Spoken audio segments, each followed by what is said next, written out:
Halo semuanya, perkenalkan nama saya Maya Asterweni dengan NIM 41822120016.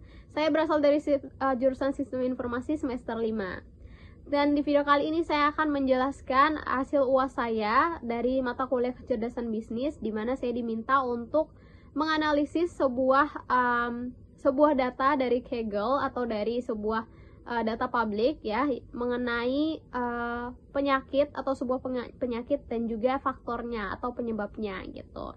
Dan kali ini saya akan membagikan hasil analisis saya mengenai penyakit stroke atau biasa yang dikenal dengan brain stroke gitu.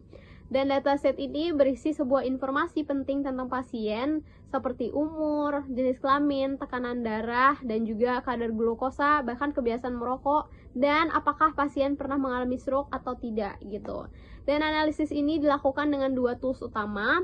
Yang pertama menggunakan Tableau untuk memvisualisasikan data interaktif, dan yang kedua menggunakan KNIM untuk mengelompokkan pasien menggunakan algoritma K-means atau K-means clustering gitu.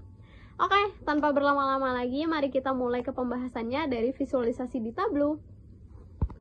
Baiklah, untuk yang pertama, ini tuh ada bar chart, yaitu distribusi stroke berdasarkan jenis pekerjaannya. Di sini, visualisasi ini menunjukkan bahwa jumlah kasus stroke berdasarkan jenis pekerjaan atau work type dari chart ini bisa dilihat ya bahwa private memiliki jumlah kasus stroke tertinggi dengan jumlahnya 2.850 kasus, dan juga disusul oleh self-employed sebagai 804 kasus yang paling banyak juga. Lalu kemudian selanjutnya bisa dilihat di sini ada GovJob juga, itu mempunyai 644 kasus. Wow, itu lumayan banyak. Dan juga bahkan children atau anak-anak tercatat dengan 673. Wow, itu meskipun ini kemungkinan noise data atau data yang belum dibersihkan ya. Jadi ini data yang kita temukan dari jumlah kasus stroke berdasarkan jenis pekerjaan mereka gitu. Jadi kesimpulannya ya, jenis pekerjaan memiliki pengaruh terhadap tingkat kejadian stroke ya. Jadi pekerjaan sektor swasta itu punya risiko lebih tinggi berdasarkan jumlah kasus yang ada dalam dataset ini gitu. Selanjutnya di sini ada pie chart. Di sini juga distribusi gender penderita stroke ya. Berdasarkan data yang sudah saya olah di dalam tableau ini, pie chart ini menampilkan proporsi penderitaan stroke berdasarkan jenis kelamin atau gendernya gitu. Dan di sini kalian bisa lihat di warna biru ini menunjukkan jumlah laki-laki ya yang terkena penderita stroke, yaitu sebanyak 2.907 kasus.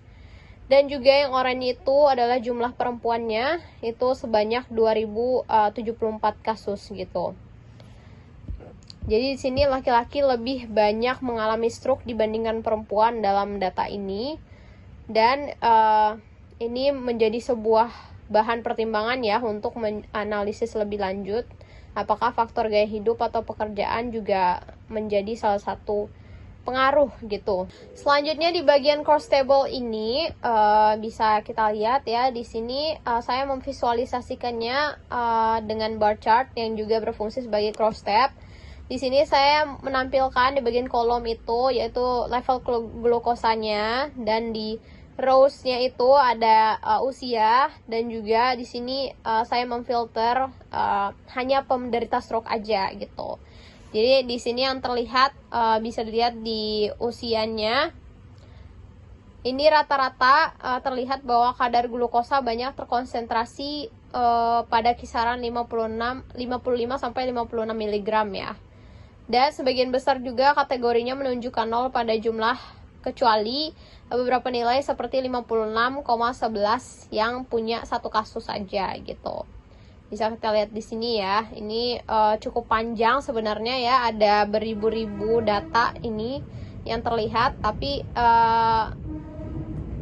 ya ini yang bisa saya perlihatkan gitu karena terlalu panjang, ada 67 nulls gitu. Seperti itu. Selanjutnya kita masuk ke clustering, yaitu ada hubungan.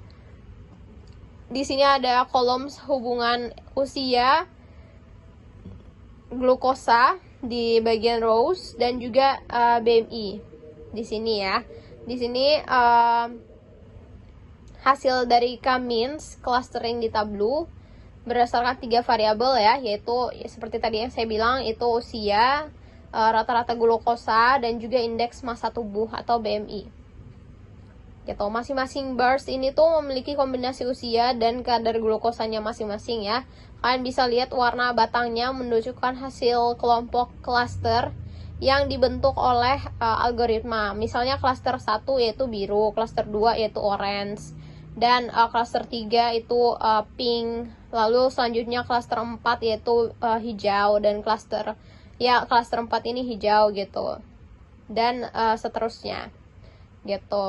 Di sini terbentuk beberapa pola ya, dimana kelompok dengan kadar glukosa tertentu dan usia tertentu tuh cenderung membentuk kelompok yang sama gitu.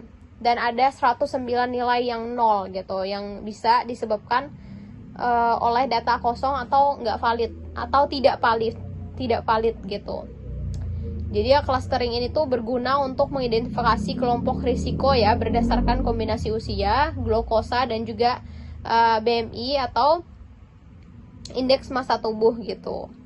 Ya, bisa dikembangkan untuk deteksi dini kelompok dengan potensi ya stroke yang cukup tinggi gitu. Oke, untuk selanjutnya itu workflow dari NIP, yaitu clustering data penyakit stroke ya. Di sini kalian bisa lihat di sini note pertama ini yang berwarna orange ini adalah pembaca CCV-nya gitu. Dia akan membaca data yang dari file yang akan kita masukkan ke sini gitu, atau data mentahnya gitu.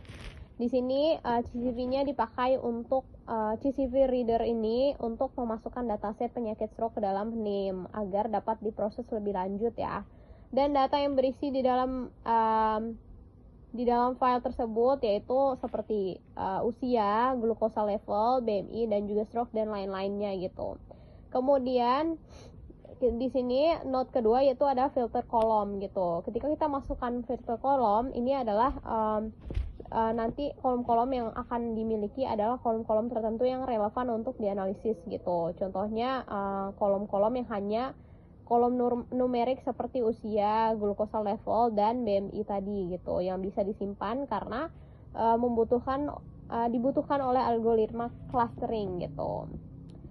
Dan ini tujuannya untuk menghilangkan kolom teks atau kategorikal supaya proses clusteringnya tidak error gitu. Dan kemudian setelah itu kita akan execute, lalu kita hubungkan CCV reader dengan kolom filter gitu. Kalau di sini sudah hijau artinya sudah berhasil ya gitu. Lalu selanjutnya di sini yang ketiga yaitu K-means ya, atau simpul di sini untuk melakukan clustering atau pengelompokan data ke dalam beberapa cluster berdasarkan kemiripan data gitu. Sebelum itu jangan lupa hubungin kolom filter dengan K-means ya.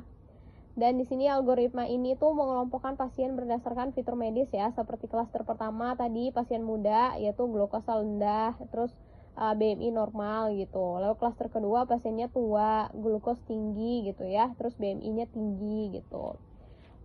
Dan kegunaan dari manfaat dari K-means ini juga untuk mengidentifikasikan kelompok pasien yang berisiko tinggi terkena stroke gitu ya. Bisa kita lihat ya tadi di sini yang termasuk yaitu mulai dari usia